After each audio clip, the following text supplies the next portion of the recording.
Um cidadão comum, se ele fizer um comentáriozinho lá duvidoso, vai ter suas redes sociais derrubadas, vai responder por fake news, seja lá o que for. Agora, o jornalista, que esse sim trabalha com informação por profissão, certos veículos e até certos profissionais, eles vivem de mentir, não admita. Se você for acusado, cidadão catarinense, responda em juízo, processe. Jornalista não é inimputável.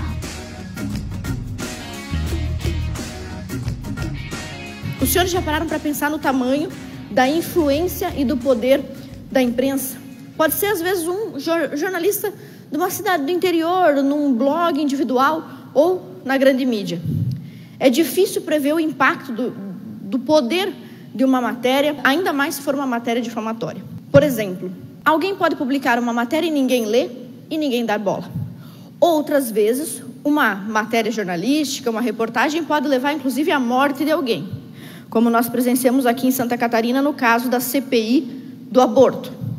O fato de a mídia ter vazado informações sigilosas de um processo envolvendo uma menor levou à comoção pública pela pressão para que abortassem um bebê de 7 meses. Então, o poder de influência da mídia é imprevisível. Eu trouxe 2 exemplos históricos para os senhores, alguns até muito engraçados. Por exemplo, em 1938, lá nos Estados Unidos, um radialista resolveu ler, numa transmissão radiofônica, trechos do livro do H.G. Wells, chamado A Guerra dos Mundos. Só que nem todos os ouvintes entenderam que aquilo era o trecho de um romance. E algumas pessoas, alguns americanos, realmente acreditaram estar ouvindo na rádio que havia uma invasão alienígena de verdade lá em Nova Jersey. E parte da população entrou em pânico. É cômico, mas isso serve para nos lembrar do poder de influência da mídia, de causar medo, espanto, repugnação, de causar indignação seletiva, às vezes falsa. E nós temos outro exemplo aqui no Brasil. No Brasil, em São Paulo, em 1994, a mídia divulgou de forma tendenciosa e precipitada acusações do caso Escola Base. Talvez alguns dos senhores ainda se lembrem. Uma professora, o marido dela e os proprietários da escola foram acusados de abuso de menor.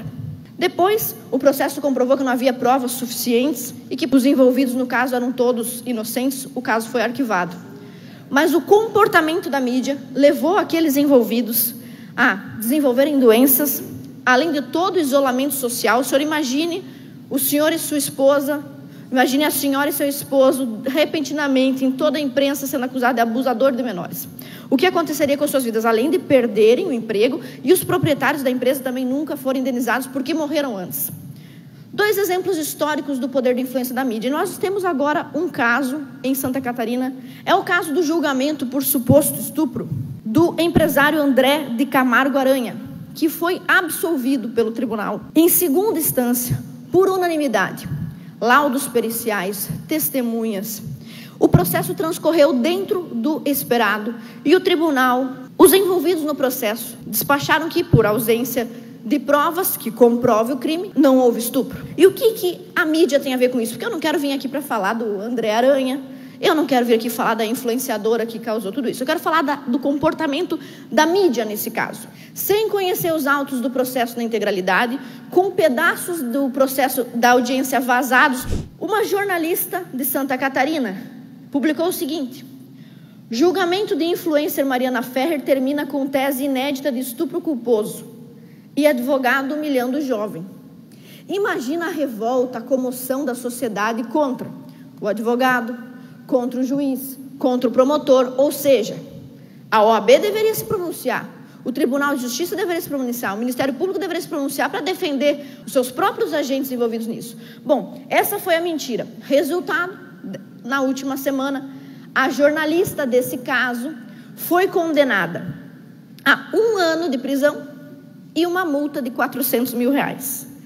E aí o que aconteceu? É evidentemente boa parte da imprensa que acha que o jornalista é inimputável, porque que eu saiba, senhores deputados, quem foi eleito fomos nós, eu, os senhores.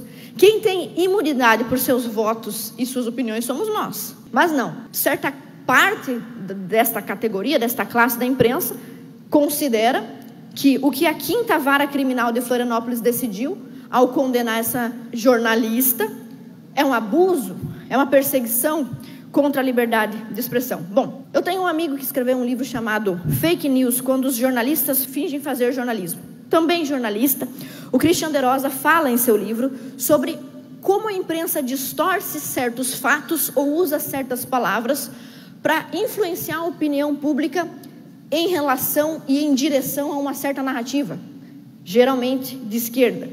E ele denuncia também nesse livro uma imensa discrepância que existe nesse país. Um cidadão comum, se ele fizer um comentáriozinho lá duvidoso nas redes sociais, vai ter suas redes sociais derrubadas, vai responder por fake news, seja lá o que for. Agora, o jornalista, que esse sim trabalha com informação por profissão, de uma forma muito injusta, não tem sido punido com a mesma severidade que o cidadão comum é punido. Então, são 2 pesos e 2 medidas. Eu achei excelente a decisão da 5ª Vara, parabenizei pela decisão. Os jornalistas têm que começar a responder pelo que dizem, porque certos veículos e até certos profissionais, eles vivem de mentir, é uma coisa impressionante. Então, eu parabenizei nas minhas redes sociais, compartilhei a decisão e parabenizei finalmente um jornalista, ou uma jornalista nesse caso, pagando pelas mentiras que difundiu por aí. Difamou, injuriou, caluniou, seja lá o que for, e tem que pagar. Bom, então, por que nós estamos falando sobre isso? Primeiro, para parabenizar essa decisão, essa sentença.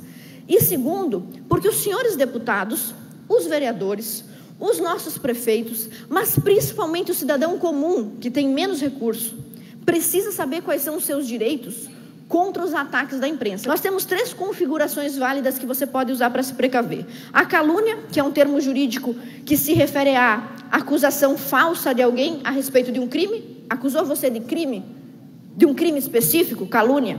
Injuriou. O que é injuriar? É envolver, ofender a sua dignidade. E difamar. Difamar é quando alguém faz afirmações falsas que são vistas negativamente pela sociedade, alguém quer destruir a sua fama, isso é difamar. Mas por que a gente está falando sobre isso? Quando eu comemorei a decisão dessa sentença, rapidinho apareceu um jornalista, já apareceu um jornalista militante. Olha só o que ele compartilhou no Twitter. Muito rapidamente, ele já me chamou de nazistinha. Não botei o nome dele, que ele não tem, ninguém conhece, é um desconhecido, e nós não vamos ajudar ele a ficar famoso. Mas esse cidadão, esse jornalista, sem anistia, ou seja, ele não perdoa ninguém. E nós também não vamos perdoá-lo. Vamos dar a ele a excelente oportunidade de provar na justiça, sustentar as acusações que ele fez. Porque nazismo é crime. Então, um jornalista que está entrando no processo, já vamos abrir uma queixa-crime contra ele essa semana. Ontem, novamente, eu estava na CCJ discutindo com os deputados, por 5-1 nós derrubamos o projeto de lei de uma deputada que previa cota para negros, derrubamos em 5 projetos, a maioria da CCJ. Alguém levantou na plateia e me acusou de racista. Racismo é crime. Chamamos a polícia militar, já fizemos um boletim de ocorrência e já entramos com uma queixa-crime também contra esta militante que estava aqui e que me chamou de racista. Questão de ordem, senhor presidente. Quando o senhor for lavrar a ata desta reunião, que constasse em ata o que eu digo agora, que durante a nossa votação eu fui acusada de racista por alguma cidadã que estava conosco, e nós iremos procurar identificá-la para tomar as medidas legais. Okay. Muito obrigada. Terceiro caso. Eu tenho que até me apressar aqui, senhor presidente, porque daqui eu vou direto para uma audiência, a primeira audiência de um outro processo que nós movemos agora contra uma professora que também me acusou de nazista em sala de aula e também já está respondendo um processo, e hoje é a nossa primeira audiência. É o seguinte, aqui em Santa Catarina nós temos uma deputada, Ana Carolina Campos. É um tipo de pessoa que, enfim, né, neonazista, nesse sentido. Então você, cidadão catarinense, que está nos ouvindo, não admita, principalmente nós aqui de Santa Catarina, o tempo todo, imprensa nacional e até deputados, eu já ouvi falando que o nosso Estado é nazista, nazismo é crime, que o nosso Estado é racista, racismo é crime. Se você for acusado, cidadão catarinense, responda em juízo, processe. Tem que acabar isso daí, já está passando do limite. Você não pode ter uma opinião divergente que te acusam de um crime. Então, eu estou deixando aqui os 3 processos que nós estamos movendo só nesse último mês, como exemplo e como inspiração para você, cidadão catarinense, e também para os senhores deputados. Jornalista não é inimputável. É bom começar a falar a verdade, senão vai responder processo.